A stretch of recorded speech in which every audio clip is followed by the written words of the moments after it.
All right, well, since our minds are now one, let's pause for a moment of mindfulness. So everybody close your eyes. Take a deep breath in and exhale out anything that you brought into the service this morning that isn't serving you. Another deep breath in. And picture the sun coming out, breaking through the clouds, the sea in front of you. And exhale out. Feel the waters under your feet. Rock from heel to toe and send ripples out into the ocean. Your love, your energy, your passion. Another deep breath in.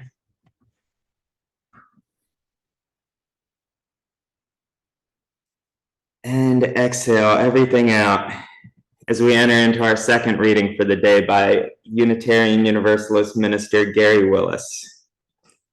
Lapsed though I am, I'm still stirred by the poetics of the flood in Genesis 6. How the fountains of the deep burst forth and the windows of heaven opened. Judaism, Christianity, Islam, they might all be desert religions, sure, but they are also religions of water. The Bible is a soggy book. Witness how many miracles and divine interventions occur on water or at its edge. In 2 Kings, a leper named Naaman takes a curative dip in the spa of the Jordan River. John the Baptist spends his days there, busy as the attendant of a profitable car wash. Jonah, that reluctant aquanaut, quiets the Mediterranean. Moses bloodies the Nile, parts the Red Sea, and in his downtime meets his future wife at a watering hole. Jesus saunters around barefoot as a water skeeter on the surface of the Galilee. For good reason, many religions, pilgrimages, and so forth terminate in sources of springs. The Quran is likewise a soggy religion, promising faithful believers an afterlife with gardens graced with flowing streams and rivers of water forever pure. Every living thing in the Quran is made of water. To a desert culture, water is not only needed for life, it is life. It is the material thing nearest to God. In a desert, all waters are holy. You can open your eyes if you choose, or you can keep them shut if you would like. Of course, that signals me that you're sleeping, and that kind of hurts my feelings, but that's all right.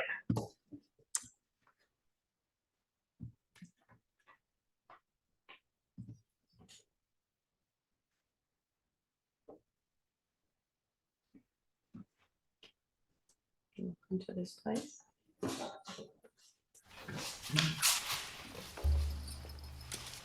Please repeat after me. Earth my body.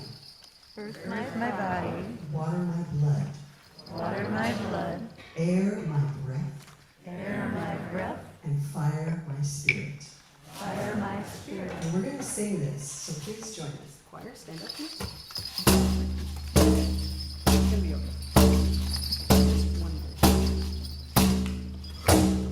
Earth my body, water my blood, air my breath, and fire my spirit. Earth my body, water my blood, air my breath, and fire my spirit. Earth my body, water my blood, air my breath, and fire my spirit.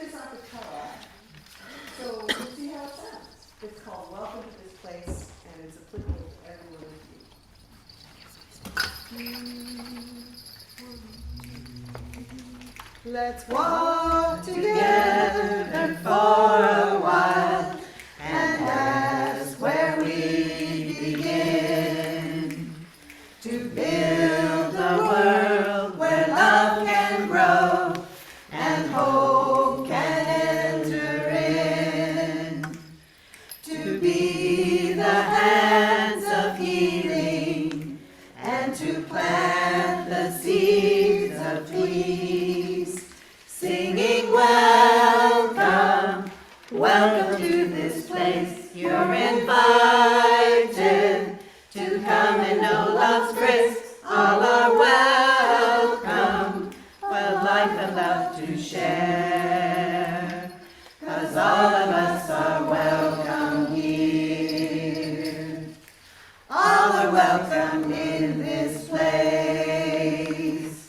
Let's talk together for a time when we will share a feast, where pride and power kneel to serve the lonely and the least, and joy will set the table as we join our hands to pray, singing welcome, welcome to this place. You're invited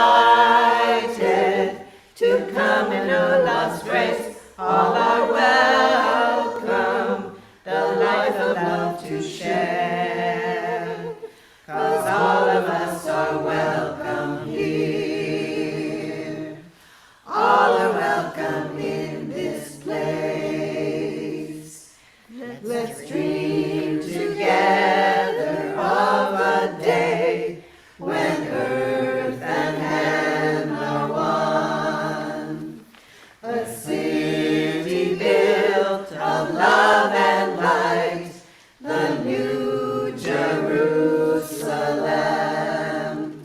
where our morning turns to dancing, every creature lifts its voice, crying welcome, welcome to this place. You're invited to come and know love's grace. All are welcome, the life of love to share, 'cause all of us are welcome here. All are welcome in this place.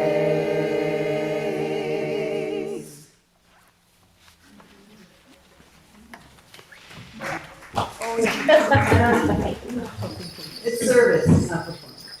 You can do it too, anytime. Fun. All right, you guys lucked out this morning because they told me I had to cut my sermon short for the water ceremony, so you don't have to listen to me quite as long as usual. Growing up, I spent the summers of my youthful years wandering the coastal waterways of Annapolis, Maryland, working as a sailing instructor in a city rightfully dubbed the boating capital of the world. It was a great job that allowed me to spend my days bobbing up and down in dinghies alongside the slightly spoiled youth of wealthy residents. Sorry for the generalization there, but being that our slightly snobby school was situated on an inlet of the Chesapeake Bay literally named Ego Alley, I feel the stereotype was well earned.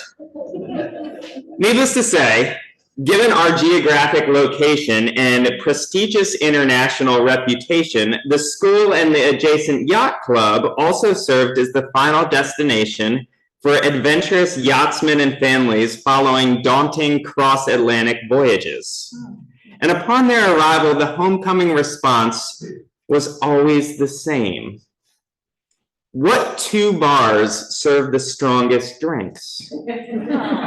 The weathered captain would ask upon handing their children to us, a school which seemed to double as an upscale daycare center. 2 bars? I'd query early on. Yes, one for me and one for my partner and or crew.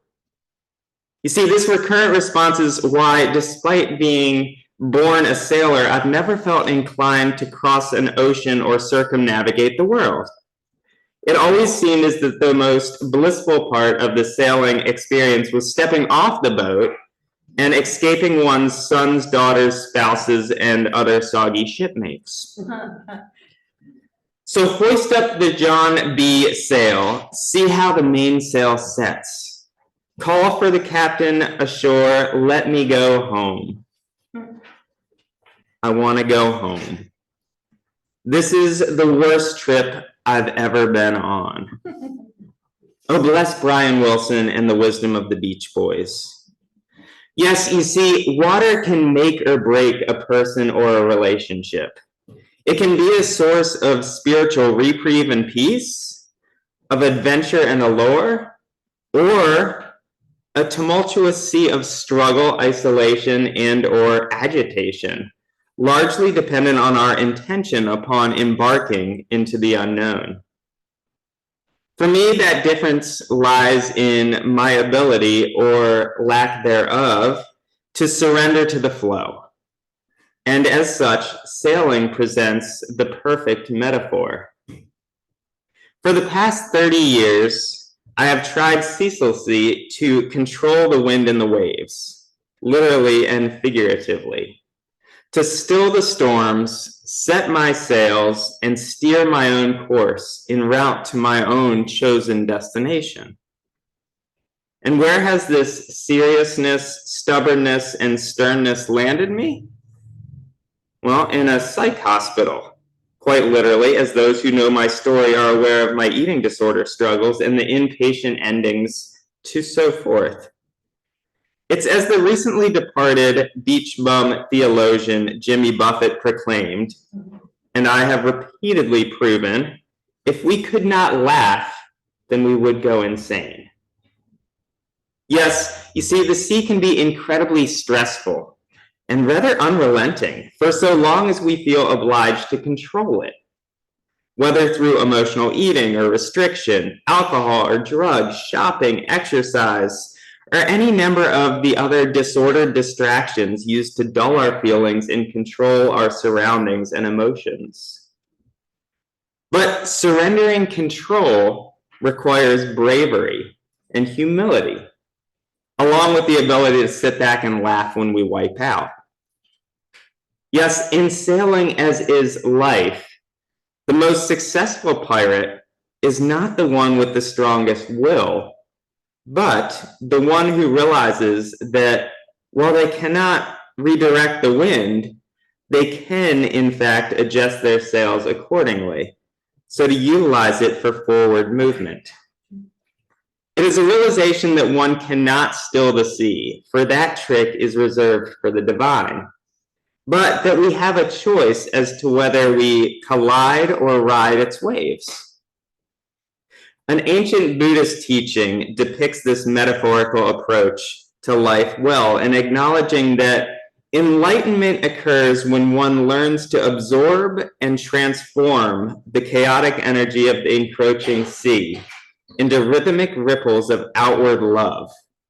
Think about that. Just visualize that for a second. The waves of society coming at you, and you sending out love in return. Yes, one can redirect the splashing and thrashing of society back out into the world in a positive and peaceful way. It's as David Jones suggests in today's reading from the Tao of Jesus, do not attempt to become the container, but become one with the sea and its fluidity, so that the deeper we go, the calmer we become. That word Tao can literally be translated as the way. And in opposition to a Western culture, which praises those who swim the strongest against the current, the Taoist would state that the smartest and the most spiritually centered among us are those who learn to surf the shorelines and float along with the flow. Those who use the energy of the ocean for their pleasure and their evolution instead of trying to overpower a riptide. In such, I appreciate how our second reading depicts the Bible and the Quran as soggy books. Though I would add that the word salty be used in order to properly spice things up. Each of the three Abrahamic traditions, Islam, Christianity, and Judaism, originated in a desert region where water is not only needed for life, but water is life. Yes, whether we are being baptized by it, fishing or swimming in it, or walking on it, water, which compromises 60% of our body, is essential and alive. The trick is to become one with the water, instead of trying to be the container that attempts to confine or control it. What's that mean in your life right now? What are you fighting? Is there a part of you that has grown cold and rigid, frozen, stiff, and fragile due to fear or trauma? Or maybe you've been overly passionate about something and are now finding yourself exhausted, flooded, and or evaporating in the wind. In either case, balance is essential, as is the blessed act of homecoming that follows a season spent at sea. The water service here at UUFSCC is traditionally just that. It's a rebalancing and a homecoming following a summer season of seafaring. And what a soggy, salty summer it has been. There has been a lot of changes as of late in the fellowship, as in the world. But you as a congregation have done a great job of going with the flow, of being the water, not the container, as individuals and also as a community. Because our fellowship is not a building on Freedom Boulevard, nor a rigid children's pool in the backyard, so much as the refreshing substance that fills each. Yes, it will be essential as we move through these next months together to remember that we are not the vessel, but the substance. And equally essential that we remember that we are not alone. For as Rumi wrote in his poem, The Garden Paradise, you are not a droplet in an ocean, but an ocean in a droplet. Hence, today is less a homecoming than it is an acknowledgement that we are and always have been at home and at one with the greater whole. Today is our time to ebb and flow as a fellowship, to celebrate that we belong to an ocean, an essence larger than ourselves. We're not just wayward waves wandering its surface in isolation or entranced in ego. After all, what does the world want more than to simply belong? Today we have been blessed with an opportunity to surrender to the sea, to toss in the towel of isolation and enter into communion with our amazing UUA community. But again, transformation requires surrender. Yes, for so long as we fight for control, the world's waters will continue to meet us with subtle reminders that we are not in it. A tsunami in Santa Cruz, a mudslide on 17, a late summer COVID resurgence. The unrelenting sea has an obnoxious way of humbling humanity. But for so painful as that may be, it is also a blessing. For as the late great Thomas Aquinas wrote, humility is a sense of proportion which prompts us to take our Lord seriously and ourselves lightly. So yes, water can be a significant source of opposition and struggle, or a source of laughter and play, all based on our intention upon embarking on it or wading in it. As a child, we knew how to splash and laugh at the seashore, but as we dried off over the years, our ability to playfully accept and embrace the unknown becomes a bit fraught. That said, I invite you to reclaim your childhood spirit and sogginess this Sunday as you are now called into a water ritual. a time to bring your liquid offerings to the forefront and acknowledge the lessons you've learned, the experiences that you've been blessed, and the hopes that you hold. So friends, now is your time to be one with the sea and be restored by the overflowing faith of our fellowship. So if you may, we are going to try to keep it moderately short, but you can come forward, and some of you brought your water offerings, and we want you to share what they meant to you.